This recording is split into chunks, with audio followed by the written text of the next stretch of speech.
Nosotros aquí en Red, que la gente nos venga a visitar.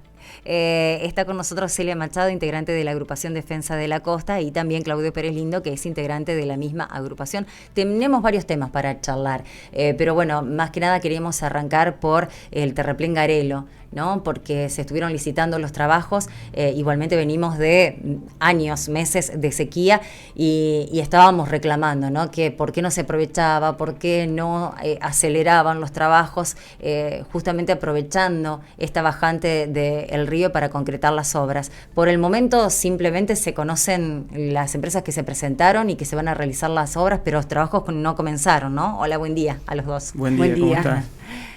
No sé quién quiere empezar a hablar. Bueno, nosotros, mira, sí, como bien vos dijiste, las obras no arrancaron, recién se culmina la primera etapa, que es la licitación, que fue el martes en una escuela primaria de nuestra localidad, de Colastine Norte. Bueno, obviamente en esa apertura de sobres se supo quién fue el que hizo la oferta más baja y se estima que va a ser el que gane la licitación. Cosa que todavía no está oficializada, y como bien dijiste, nuestro grupo viene desde febrero del 2020 luchando por una reparación definitiva del terraplén Garelo, porque tuvimos muchas obras anteriores a esta, todas requirieron de una gran inversión. Sí. Y ninguna de ellas tuvo el resultado esperado, porque al poco tiempo colapsaron. Uh-huh. De hecho, la última antes de esta, que fue con los tables tacados que llegaban, tendrían que haber tenido más profundidad. De hecho, tienen 12 metros, deberían hacer 24. Es decir, son las fallas con las que al momento de hacer la obra no se concreta como supuestamente debería hacerse según los proyectos, ¿me entendés? Uh-huh, claro. Y entonces por eso falla después. La última obra terminó fallando un año después. O sea, la inversión fue muy importante para que apenas un año después ya esté mostrando las primeras fallas. Uh-huh. Entonces, lo que queremos es una obra definitiva. Sabemos cuál es el proyecto de obra definitiva. Lo conocemos muy bien porque tenemos una compañera en nuestra agrupación que hizo una tesis. Su tesis se basó en el problema de la costa, especialmente del Garelo. Así que, y ella nos enseñó muchísimo, hemos hasta mirado un montón de documentales, digamos, nos hemos instruido para tener la certeza de cuál sería la solución en nuestra costa. Y de hecho, la obra definitiva, que el proyecto de esta obra definitiva hace por lo menos... Yo creo que el año pasado, a mediados del año pasado, no recuerdo muy bien la fecha, pero fue en ANSAFE donde se hizo la proyección de cuál iba a ser el estudio. El estudio estaba hecho y nos mostraron ese día cuál era el proyecto. Ese día que fuimos y vimos el proyecto está básicamente basado en la tesis de nuestras compañeras. O sea, nosotros estamos contentos con ese proyecto. Sabemos que es el que va a servir, pero si se ejecuta y se lleva a cabo como se debe, claro, con los elementos que se deben, con la maquinaria que se debe, con una empresa que realmente sea idónea y tenga la capacidad de llevarla a cabo, porque es muy compleja la obra. Sí, estábamos repasando los datos que se dio a conocer por parte de la provincia. La inversión para los trabajos es de 1.800 millones. Hay ofertas que se presentaron por debajo de ese monto, algunas lo superan. La empresa POSE también presentó una oferta alternativa un poco más económica, pero lo cierto es que todavía no se dio a conocer la decisión final de la provincia sobre quién va a hacer los trabajos, ¿no? Pero como vos bien decías, es un dolor de cabeza permanente. Es una zona de la costa que se está poblando cada vez más, y sabemos que históricamente cómo se comporta el río, que hay que aprovechar las bajantes porque después viene el agua y afecta a toda esa población, con soluciones que a veces los fondos que tiene que destinar el Estado, la provincia, el municipio son superiores a lo que debería haber invertido para que eso no pase, ¿no? Estamos siempre en este círculo que no tiene solución. Exactamente, el anillo de defensa o sea, no es solo el Garelo, es un anillo completo y une la ciudad de Rincón, uh-huh, La Guardia y Colastine. O sea, son 30.000 personas o más las que terminaríamos inundadas y esto no se lleva a cabo como se debe. Uh-huh. Por eso nosotros estamos muy preocupados por cómo se lleve adelante la obra. De hecho, el día que fuimos a ver el proyecto con la empresa que se ocupó de estudiar cuál era el proyecto más adecuado, la misma gente de esa empresa, cuando terminó su exposición y pudimos charlar con ellos y acercarnos y demás, ellos mismos nos dijeron que teníamos que tener mucho cuidado como grupo, ya que habíamos perseguido esta obra tanto tiempo. Ellos nos dijeron, estudien, estén encima, a ver quién va a ganar la licitación, porque el proyecto está bueno, pero hay que ver realmente que la empresa cumpla y que esa empresa tenga, como te dije hoy, la capacidad para llevarla adelante. Y bueno, entonces, lo de siempre. Por eso nosotros queremos y sabemos que nuestra garantía para que esa obra se lleve adelante es el ORCEP. El ORCEP es el Organismo Nacional de Regulador de Presas. Un terraplén es una pequeña presa, es una presa de menor envergadura, pero sigue siendo una presa, y ellos tienen, digamos, toda la capacidad técnica y demás como para poder hacer la inspección de la obra y que nosotros a su vez tengamos a través de ello la tranquilidad de que esta vez sí la van a hacer como corresponde. El ORCEP para nosotros es garantía. ¿Cómo hicieron? ¿Ustedes le pidieron? Nosotros nos comunicamos con ORCEP, con el director del ORCEP. Él le mandó, estuvo en continua comunicación con una de nuestras compañeras que es ingeniera también, y le manifestó su total voluntad y por reunirse y hacer lo necesario como para estar presentes en Santa Fe. De hecho, sabemos y conocemos que hay un convenio marco ya firmado entre la provincia y el ORCEP, pero no se firmaron las actas complementarias a ese convenio, que es donde cada uno, supongo, ponga sus limitaciones o no sé bien de qué se tallarán esas actas, pero sabemos que el convenio estuvo, la reunión estuvo, y que lo que faltó para seguir avanzando en ese acuerdo es firmar las actas. Y mientras tanto, ¿cómo continúan los controles en la zona de defensas y de terraplenes? Porque algo que conocemos a menudo es la denuncia de los mismos vecinos diciendo están sacando tierra, están circulando sobre los terraplenes, están rompiendo todo, se realizan los trabajos, después las obras tienen su costo. O sea, ¿hay controles? ¿Se está realizando algo? Sí, mira, agregando un poquito de lo que dijo Celia, las pilas que sostienen el sistema de extracción de agua de la toma, claro, sí, aumentan un poco la erosión en el lugar del terraplén, y entonces la provincia también había propuesto hacer otra toma de agua o correr esa toma de agua, lo cual también nos preocupó porque en principio el proyecto era llevarlo 100 metros más hacia el norte, unos 100, 150 metros más hacia el norte, que es un lugar donde prácticamente es una zona de bañado, una zona muy poco profunda. ¿Es hacia el norte, no hacia adentro? No, es hacia el norte. Hacia lo que es el arroyo Ubajay. Claro, es hacia el lado de Rincón. ¿Sí? Yo entendía como que era más adentro. Sería lo correcto, más hacia claro, el caudal del Colastiné, no hacia el otro lado. Claro. Entonces eso nos preocupó un poco, porque esa es la información que teníamos. Y bueno, también queríamos manifestar eso. Respecto de los controles, mirá, el mayor problema que hay es la utilización del talud del terraplén con la construcción de casas precarias y no tantos, ¿sí? Que hacen sus pozos sépticos en el talud del terraplén, y de esos hay un montón de apropiadores de terrenos de la zona. Entonces controles, te diría que prácticamente no hay. Ahí en ese lugar se hace lo que quiere. Es muy grave eso. Sí, es muy grave.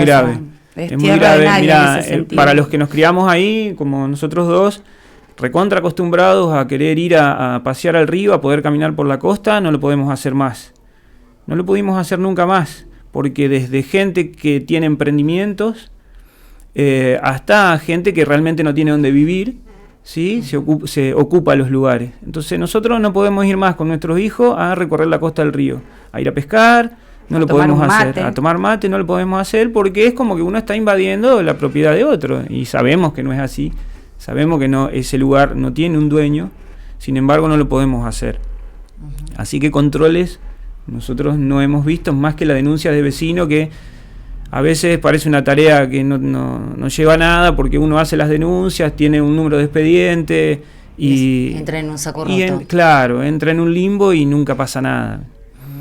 Así que bueno, controles, no, te diría que... De hecho, la última hora hicimos varias denuncias, todas viste que se hace por web primero. Sí. Bueno, hicimos nosotros varias denuncias para que tenga un poco de peso, porque este último mes es impresionante el asentamiento, nuevos asentamientos cerca del Garelo, y como te dijo Claudia, hay gente que no necesita, o sea, no es que está sobre la ribera del río porque no tuvo otro lugar donde vivir. Hay algunos que sí, pero hay otros que van para hacerse su quintita al lado del río con su piscina, y lo que buscan es eso, privar, en realidad, disfrutar ellos de la naturaleza, privándole el espacio a los demás. Sí, queremos... Y de hecho la EPE puso los postes de luz de hormigón en esa calle hasta el terraplén, con la intención de llegar al otro lado del terraplén, hacia el borde de la costa, que es lo que estamos denunciando, porque la EPE no puede darle luz a gente que está usurpando la ribera del río. Quiero destacar algo que... hay gente ahí que realmente no tiene donde vivir. Sí. Eso lo quiero destacar. Bueno, digamos, pero tendrían que estar en un lugar planificado. O sea, hay que ocuparse, lo que quiero decir es que no le quiero cargar, digamos, toda la culpa, si se quiere, a ellos. A mí me parece que ahí de parte del Estado no hay una solución. No, totalmente. ¿Sí? Y también hay gente viva, digamos, que se hace su casa, su buena casa, y tiene, usa el río, lo que todos nos gustaría hacer, digamos, ¿no? Tener una casa contra el río, pero bueno, sabemos que es un lugar público. No todos podemos ir a hacer lo que queramos ahí. Sí. Así que bueno, sí, con las consecuencias que después puede tener todo esto para las arcas públicas, ¿no? Porque uno no se ocupó en su momento, no impidió que esto ocurra, y después sacarlo, se pueden generar causas judiciales. Sí, lógico. Y depende de cómo salga, le tenés que pagar encima por haber estado ahí, por haberte quejado, intentar sacarlo, ¿no? Convengamos que en realidad el Estado es el primero que debería garantizar la vivienda para todos. El tema de la vivienda es una continua problemática en nuestro país completamente. O sea, creo que no escapamos nadie. De hecho, yo no soy propietaria. Digamos, creo que es una problemática como sociedad. Pero no por eso me voy a ir a hacer una casa al lado del río, privando al resto. Y eso sucede porque no hay un control del Estado, principalmente de la municipalidad, que es el primero que tiene que estar en el territorio, controlando el territorio. Después viene provincia, pero los primeros son ellos. ¿Y qué pasó con la vecinal? Sabemos de lo que ocurrió en las últimas elecciones para decidir las autoridades. Hubo gente que votó y que no vive en el lugar. Ustedes también están reclamando en ese sentido, y estuvieron, entiendo, hace unas semanas, ni bien ocurrió la elección, intentando revertir esta situación y que realmente se vote nuevamente con las personas que deben hacerlo, ¿no? No sé en qué quedó esa situación. Sí, mira, nosotros, el tema de la vecinal surgió. La vecinal hacía rato que no estaba funcionando, mucho tiempo. Tenía su presidente, pero los socios no estaban.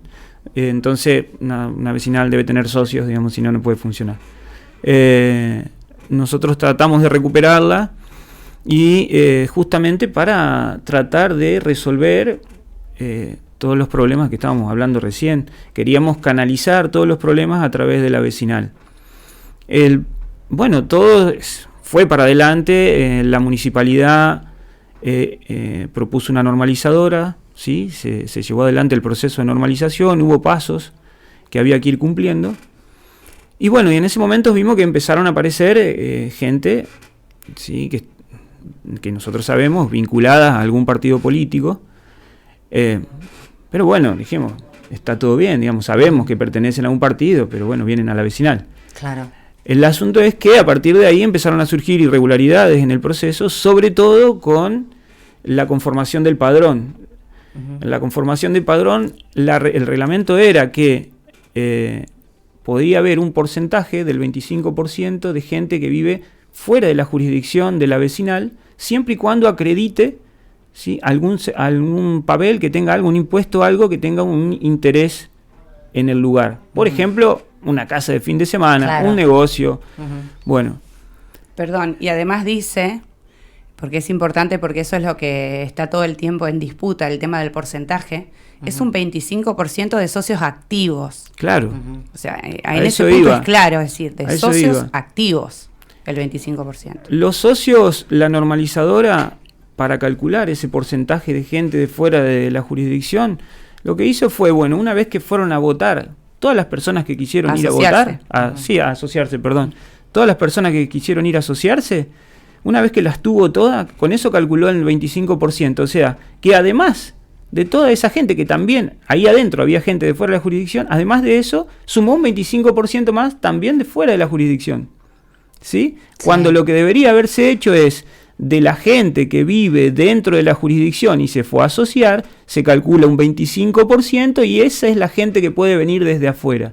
Claro. ¿Por qué? Porque si no, nosotros podíamos hacer, bueno, aquello, yo juego al fútbol, tengo un montón de amigos, voy y me traigo todos mis amigos de Callastá, del Becia, de Santa Rosa, los hago votar en la vecinal de Colastine Norte y además a eso le sumo un 25%, también de afuera. ¿Sí? Bueno, eso fue lo que se hizo. Nosotros presentamos notas. ¿Pero con qué objetivo? Con el objetivo de llegar al número que yo necesitaba de votar para poder votar y ganarlo después. Claro, o sea... ese fue el objetivo, sumar gente que los votaba a ellos. Claro, ellos sabían que esa gente lo iba a votar a ellos. Tenemos gente hasta de Esperanza con... Sí, eso lo escuché. Bueno, la elección se hizo, obviamente, ganaron ellos. Nosotros presentamos unas notas antes de la elección para que el padrón se haga de manera correcta. No tuvimos respuesta en su momento. Volvimos a presentar notas cuando cambiaron el día y la hora de la elección. Pusieron un sábado a las 9 cuando es horario laboral. Muchos de nuestros compañeros no pudieron ir a votar. Inicialmente era hasta las 15 horas y lo cortaron hasta las 12 de manera arbitraria y chau. Yo no conozco una elección que se haya hecho un sábado, por ejemplo. No. Bueno. Y en ese horario. Claro. De 9 a 12. Claro. Entonces, nosotros hicimos las presentaciones. El día de la votación había 3 padrones en juego. 3 distintos padrones. Uno en la puerta, uno que nos había llegado a nosotros, al apoderado de la lista, y uno que estaba en el expediente.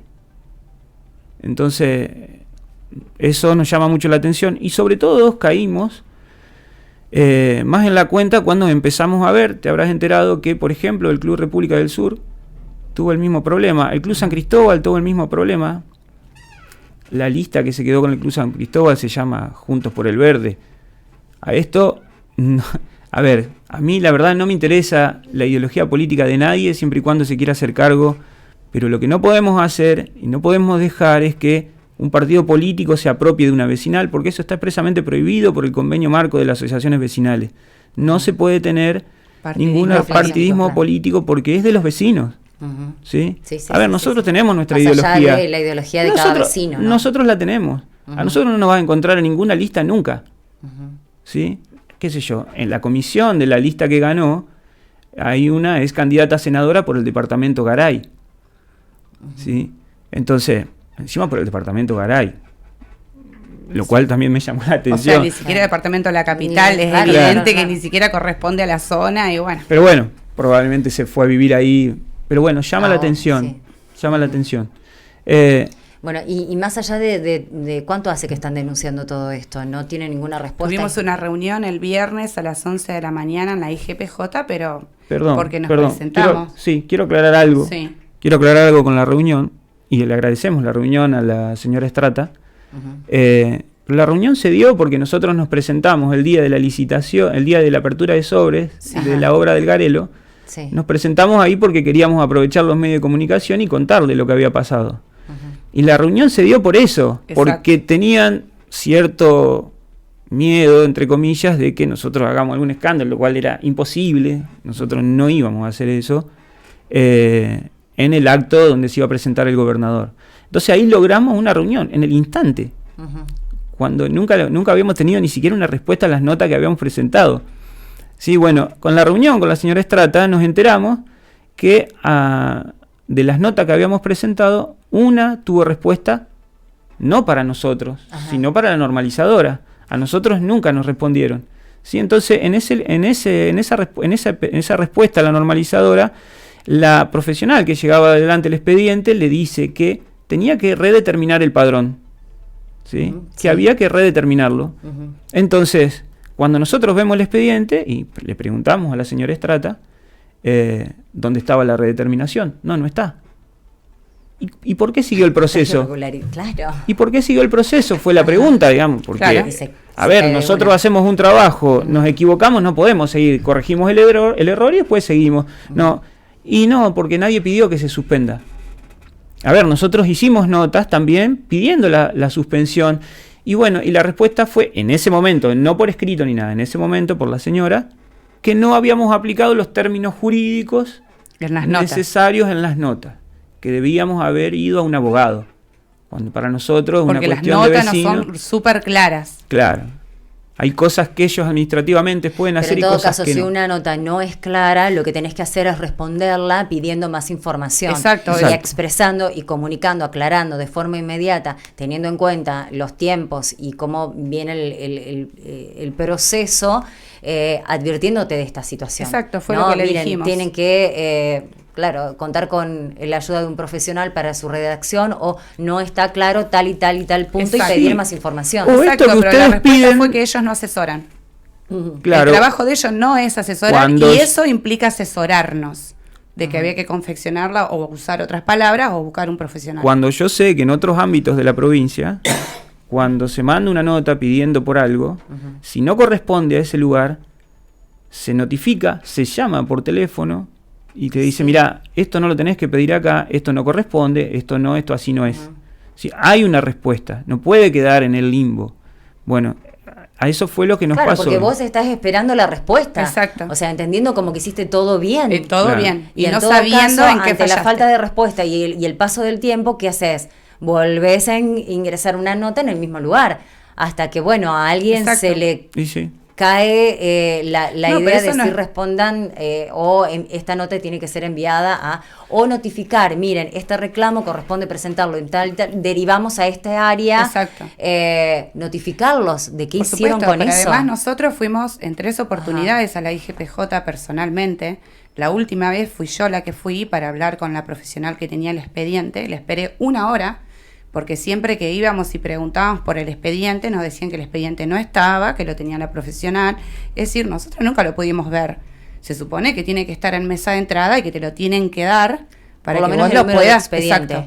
Y por lo menos así hubiéramos podido leer la respuesta, más allá de que ninguno nos contestó. Si hubiéramos tenido el expediente en mesa de entrada, como hubiera correspondido, hubiéramos podido leer del expediente, por ejemplo, esa única respuesta, ¿no?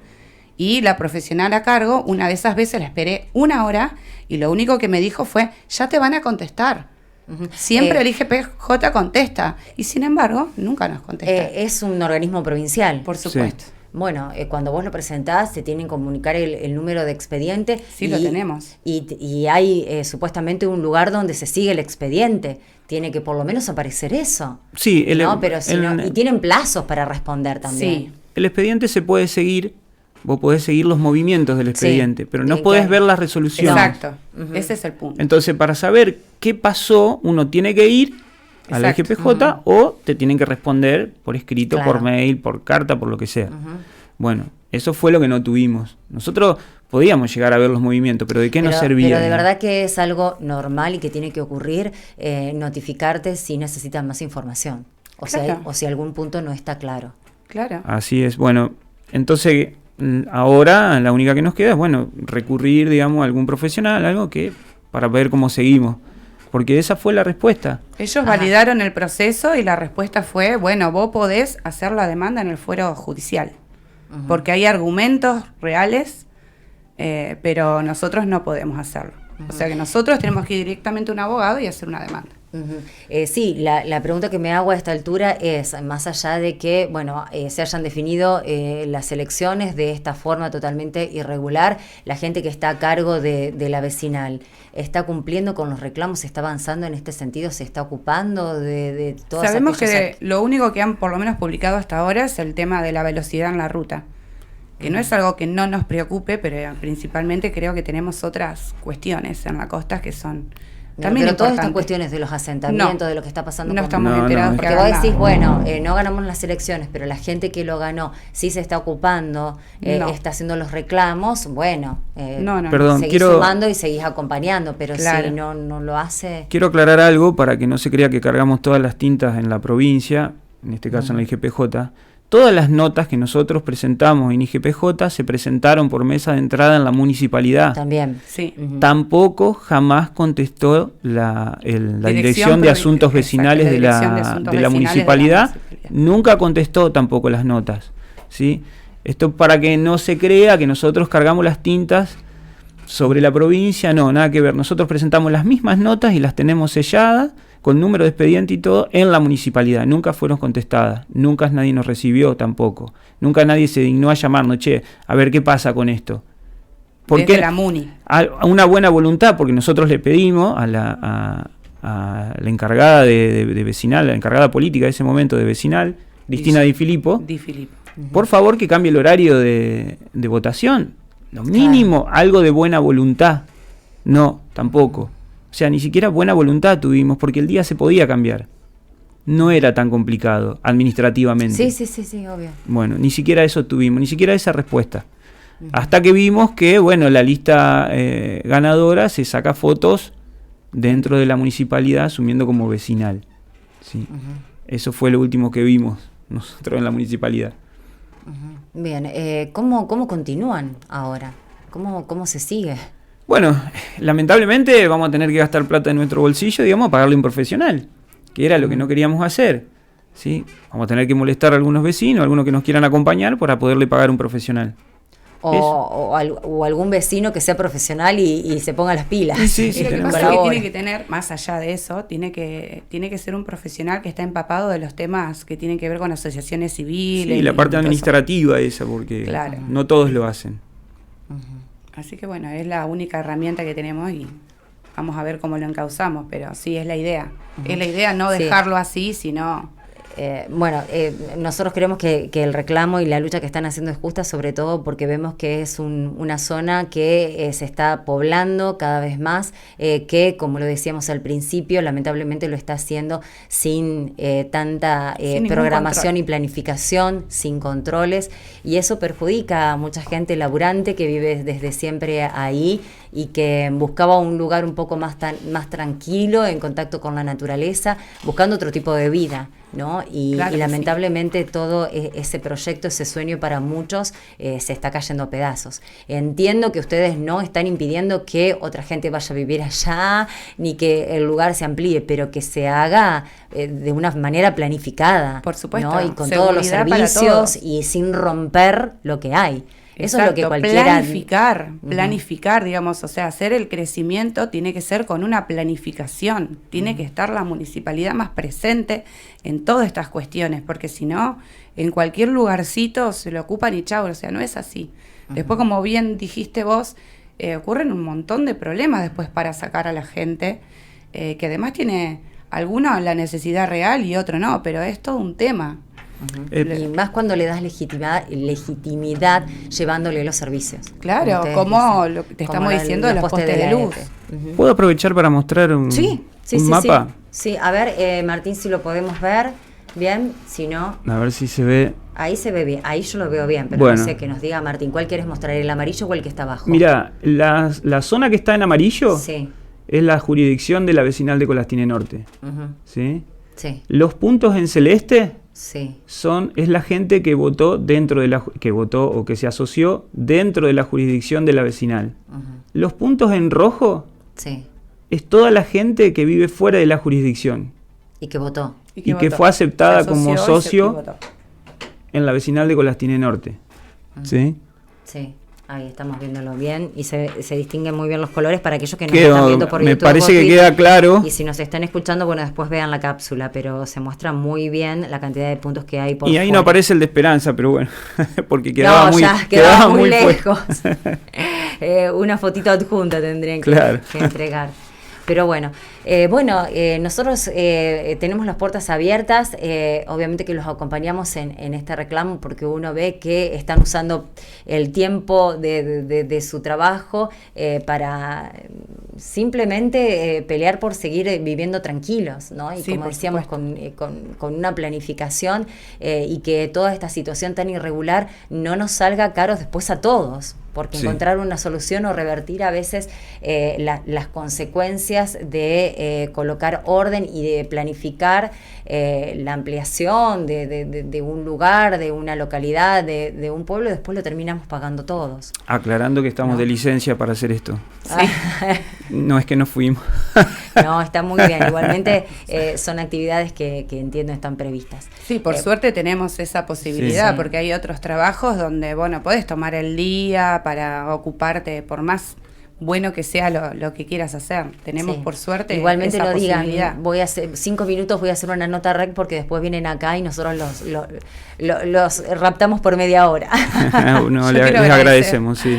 Te quiero agradecer porque no es la primera vez, sino que REC ha estado siempre con nuestros reclamos, así que quiero agradecerte de nuevo el espacio. Sí, y obviamente que vamos a continuar, porque no solamente nuestra responsabilidad indica que los estamos escuchando a ustedes y que vamos a continuar para escuchar las otras voces. Sí, por supuesto. ¿No? Sí. ¿Qué tiene que decir la municipalidad? Ojalá nos cuenten cuáles son los proyectos y cómo se están ocupando de este tema, si lo están haciendo, y también de aquellos que tienen a cargo ahora la vecinal, ¿no? Cuáles son las ideas y por qué se llegó a esta situación, si realmente es como ustedes lo están planteando, qué tienen ellos para decir, ¿no? Perfecto. Pero estaría bueno que nos centremos un poco más en ese espacio, ¿no? Porque, como ustedes bien lo dicen, no solamente en Colastiné Norte, sino estamos viendo en otros puntos donde ya no tenemos derecho, no se están cumpliendo con reglamentaciones y con leyes nacionales para que podamos disfrutar de la ribera. Exacto. Sí. Mira, Colastiné se ha vuelto tan importante, y esto dicho por funcionarios provinciales que se acercaron la otra vez a la escuela Roca de Colastiné. Ajá. Colastiné Norte se convirtió en el lugar que más creció proporcionalmente en la República Argentina. Sí, lo escuché, tenés razón. Entonces, mirá si no es importante el lugar. Y bueno, y así estamos, sin agua de red, sin cloacas. Bueno, ahora vamos a tener secundaria, ahora vamos a tener el gas. Con la misma escuela primaria de hace 35 años, o sea, así está Colastiné. Sí, es cierto, es cierto. Y bueno, y la obra de gas que se está anunciando, se está empezando, pero calculen unos 3 años. O sea, sí. Bueno, pero por lo menos se está haciendo. Sí, se está haciendo. Se está haciendo después de todos los frenos que tuvo finalmente. Bueno, Claudio, Celia, gracias por estar y tienen las puertas abiertas cuando lo necesiten, por gracias favor. A todos y gracias de parte del grupo. Llamarlo. Celia, vos tenés el contacto con Anita. Molestala. Muchas gracias. No, gracias a ustedes. Bueno, los despedimos. Celia Machado, Claudio Pérez Lindo son integrantes de la agrupación Defensa de la Costa y llegaron hasta el estudio de REC para eso, para pasar en limpio y aclarar cómo están peleando por su lugar, en donde nacieron, en donde quieren vivir con una planificación y un poco más tranquilos.